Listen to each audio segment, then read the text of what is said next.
Un dos festivais máis importantes da nosa contorna regresa neste 2022 co fin da pandemia. En Portas e Caldas xa está case todo listo para acoller a artistas de gran nome dentro do panorama musical nunha nova edición do Portamérica. Xente que antes donte estaba na alfombra roxa das Vegas, como Nati Peluso, Woz, Bizarrap, etcétera, etcétera, e vamos a ter moita xente que de toda a vida de aquí. Estou me lembrando dese Miquel Erenchun, dese Xoel, dese Lori Meyers, de Pedro, etcétera, etcétera.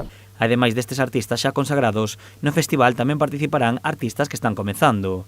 A música é un dos piares do Portamérica xunto coa natureza e a gastronomía, cun show rocking con cociñeiros de primeiro nivel e cunha novidade. O sea, xa éramos o primeiro festival en ter unha parte gastronómica, pois agora damos un punto máis alá, o primeiro festival en ter unha parte de pastelería dentro deste festival. Vale? Dende Portamérica quixeron resaltar como outro dos seus piares a potenciación da súa comarca, un pulo para a zona que agradecen dende os concellos. Temos en este caso, en este momento, 1.400 camas hoteleras oficiales, me refiero ás oficiales, e que se van a encher en base a isto, non? E, polo tanto, pois só cabe o agradecemento. Darlle gracias a todos por colaborar, por poñer Portas no mapa, que éramos un poliño moi humilde, moi pequeniño, sempre, cando íbamos por aí adiante, ti de onde eres? De Portas. Ese onde queda? Ao lado de Caldas de Reis. Bueno, pois agora xa... Agora sí, xa van a empezar a conocernos un pouquiño.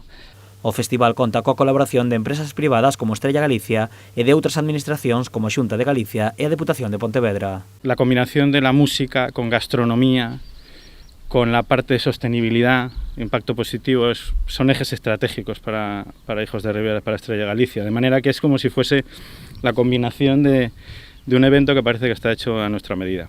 Facelo nun entorno rural que englutina os concellos de Caldas e de Portas, pois é digno de admiración e, polo tanto, nese sentido, darche as grazas porque tamén é un elemento dinamizador do que é toda a contorna. Aquí sí que hai unha realidade de verdade real e é que hai dous concellos, Caldas e Portas, que apostaron por darlle pulo conxunto a esta comarca.